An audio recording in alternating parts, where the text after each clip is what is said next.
Hi chaps, it's Tuesday. It's a little bit late today. It's just gone lunchtime, but I've been busy doing things.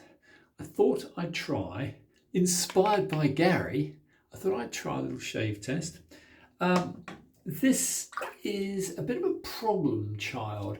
I have a problem Puma. I've shaved with it on 20k. It was okay, it wasn't very good. There seems to be some sort of warp which travels from the spine, which has got a fair bit of spine wear. And I was very uncertain about the blade. It had a rather unnatural, for a Puma, it had a bit of an unnatural belly to it. So it was a little bit grabby and I wasn't terribly pleased with it. So what I did was, in my last shave, using the cello now, I didn't like the Martin de Condre on my last shave, but that might have been the razor. Who knows? Anyway, let's get back to what I was trying to explain. I'm going to try a shave now with this Puma. It was, on its last shave, on an Arkansas, because it wasn't very good on the 20k. So I tried it with the Arkansas and that wasn't any better. So normally an Arc will give you a very smooth shave. This one wasn't. So what I did was, only yesterday, I actually completely reground it. And I took the belly off it. It's almost now a straight edge. It's a little more even now from one side of the blade to the other. So the actual width of the grind line is far more even. So anyway, without further ado, this feels much better. Nice artificial brush. The last one was rather stabby, and you can't usually go wrong with cello. It's very kind, very nice, very cheap, very kind. It's got a almond oil, which I find rather nice on the skin. Anyway, without wittering on further, I'll just show you a couple of other razors to try as well. Let's just show you this problem child. So there's the Puma case. This is the white Puma, which has been giving me the problem. This is the for barber's use, which is the Pour Barber Tres Dieu. So this is a 6/8, but it's a little bit strange. I can't say I'm in love with this one. It has given me problems. The person who had originally, well, partially wrecked it's to blame, had quite severe grind lines on one side. I've got most of them out actually. Ah, here we go. Yeah, that's better. I can only agree with our Gary, as Gary Hayward demonstrated just now on one of his wonderful videos. 20k edge. Yeah. Oh yeah. Well, I'm not saying that the Arkansas was at fault, because as I explained, this edge had faults with it. It was uneven, but that is good. It's a good hard stubble being cut through without any effort at all. I'm not very fond of 6/8 round nose razors. I'm getting used to them. I started off with these and now I like monster blades, but I've got to say, yeah, this is good. However, let me show you a little treat. With that self-same razor, a very kind gentleman also sent down to me this. How about that? That's a Philharmonica, but it's a Philharmonica number 10. Tiny. Little tiny blade. But being a filly, I bet it shaves well. I'll be honest with you, this is its first time out. It's on an edge which I didn't put on. And it isn't that good. I think it's a natural edge. I put it under the mic. And nah, that is not a patch on what I've just used. It sort of does the job, but got to use a very low angle, and it's not sharp enough. Strangely enough, being a Philharmonica steel, it actually passed the hanging hair test very nicely in both directions. But there's something about it, I'm not happy with that. And as a comparison, when I picked up an Erik Anton Berg. Now these equalise, these are wonderful, wonderful Norwegian, Swedish, biggest pardon, Swedish creations. Tiny little razor. Again, this is not my norm, but I have to say, it's got that lovely little fish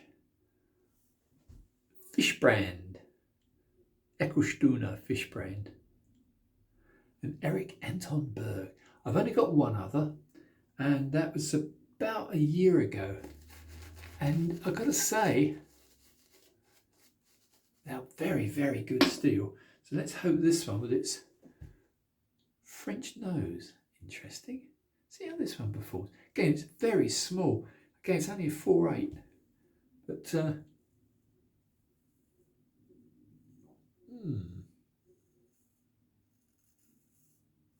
yeah, it's good steel. Yeah. Oh yeah, that's good. It's on a 20k edge again. So even a little baby 4/8 will do a remarkably nice job if it's on the right edge.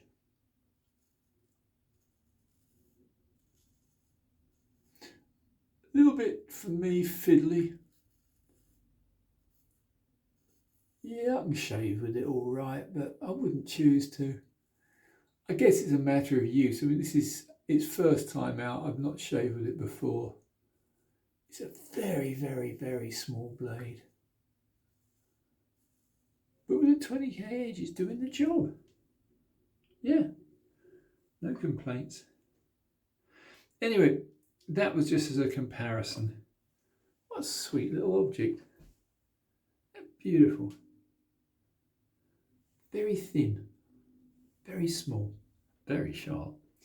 So let's go back to the problem child that was, which is this rather gorgeous 6/8 Puma for barber's use.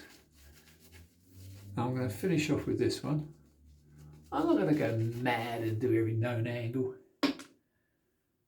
This is, thank God I've saved it anyway. There's nothing worse than having a razor which should shave well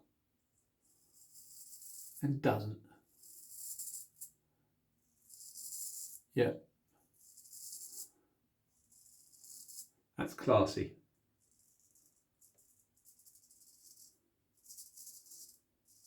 Yeah, that's doing a good job. I've had better. But my bone of contention is you have to get used to this 20k stone, the Gokumyō, whatever it is, Suehiro stone.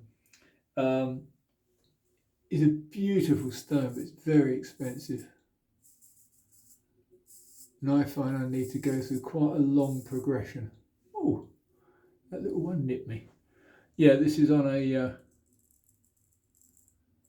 quite a long synthetic progression, but then I had to really work hard on this one won't bore you to death, hopefully, but the edge on this was bellied, and I don't think that was the cause of the problem. The cause of the problem was the previous owner who decided to put some very heavy scratches on it.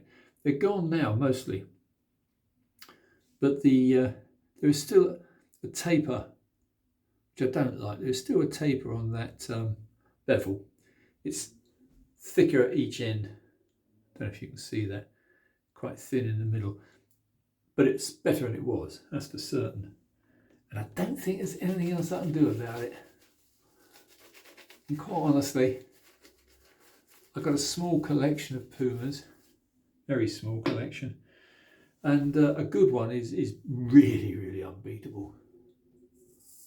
This one is pretty good. I still wouldn't say it's as good as a couple of the ones I've got.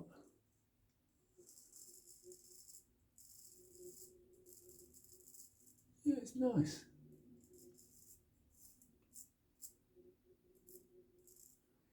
Would I choose it as an everyday razor? No.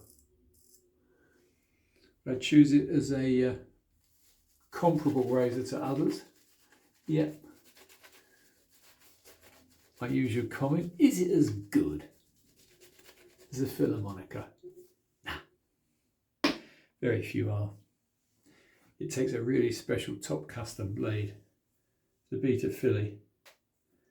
And as we all know, there are a few out there. Mr. Wolfson makes wonderful, wonderful custom blades. With the great advantage that they're made in stainless steel. I had a nasty shock the other day. What I did was I answered the phone in the middle of honing. And when I picked the razor up, actually it was this, this is an unlucky razor. It was this razor, yes. When it was laying on the flat, on the wet side of the stone, it was deprived of oxygen, so of course it didn't oxidise. The top side was naked steel and had oxidised, so there was actually a layer of rust on the edge.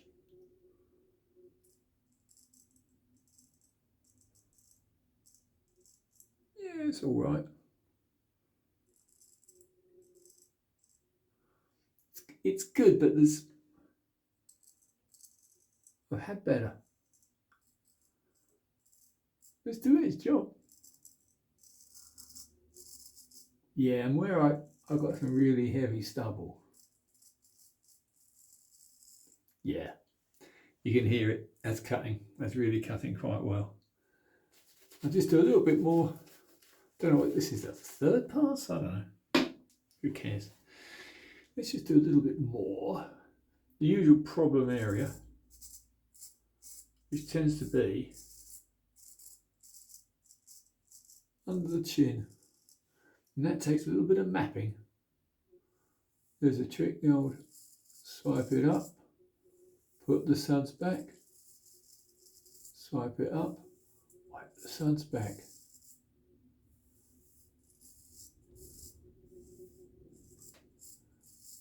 And that is a trick from Barber Dave in America. Extremely accomplished gentleman. Oh my goodness me, that is completely smooth. There's not a piece of stubble there. So he was right. You alter the angle so that your first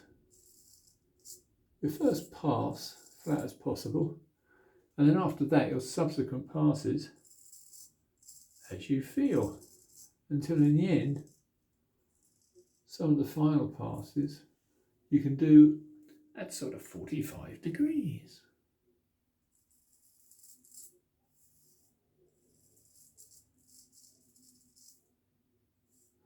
Yeah, this isn't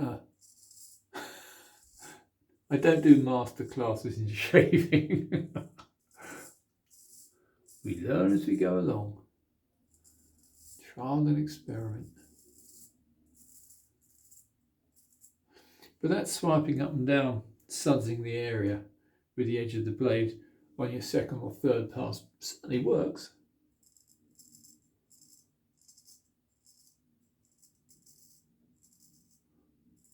Usual little bit of resistant stubble on the chin. But it's just under the chin, just there. But the angles go very strange. You have to learn to map them. But that's good. Anyway, just a couple of touches, which I missed. Neck hair. And a little thank you to Hisham Baloui, my barber in Littlehampton, who has done a pretty good job this morning. I tend to do first, second of the month. I wobble off down on my bike to annoy Hisham. I get a very good cut. This is my CIA haircut. Short and semi sort of marine style. Yeah, anyway, I'm not complaining. That's not a bad little razor now. So that's a Puma problem child solved. My horrible, very small Philly 10 is going to need some work. And this beautiful Swedish from Eckelstuna, this beautiful little Eric Anton Berg. Very small for me, but very good steel. So let's have a quick white waft. And I'll leave you gentlemen, and any ladies of course, who may be interested. Yeah. Oh, that's smooth actually. Could be down to the lather. Yeah, I've got to say this is very, very good stuff. I'm no expert, as anybody that follows me knows. I'm no expert on soaps, but I do know a good one. Cella Red. Use it.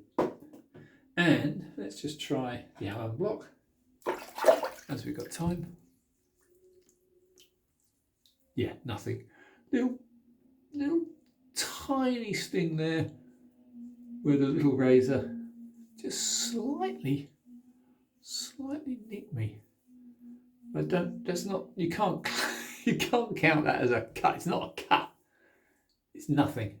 But that's what happens when you use very, very small blades you're not used to.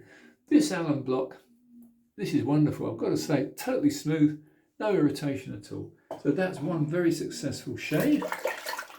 One problem child has been sorted. And yeah, that's better than I thought it would be. Yeah. Do you know what? That's BBS. Yeah. Just a little bit of stubble under the chin, which I didn't bother with, but not there. There was very successful. A little bit on the neck, but I don't care. Hardly anything. Anyway, chaps, there's no great morals from this story, other than if at first you don't succeed, try again. In the case of honing a razor, if it don't work, go back and do it all over again. This one did work. Anyway, thanks for watching. See you guys soon. Bye for now.